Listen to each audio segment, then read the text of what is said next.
Welcome to Not Milk Never Milk. Subscribe if you're lactose intolerant. You start by confirming your iPad is eligible and making a full backup so you can revert if needed. Sign in to the Apple Beta program with your Apple ID. This grants the profile.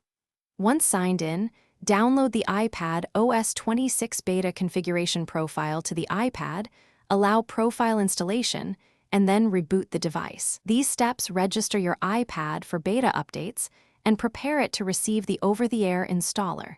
Do them now to avoid later delays. With the profile installed and the iPad restarted, go to Settings and install the profile under Device Management. You'll need to tap Install and follow prompts.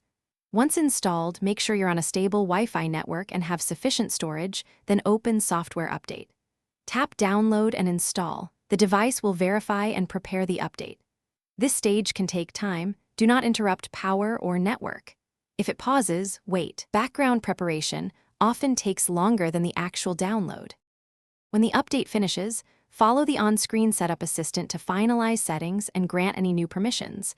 Then confirm the build in Settings right arrow General right arrow About. If you need to leave the beta, remove the beta profile and restore your backup via Finder or iCloud.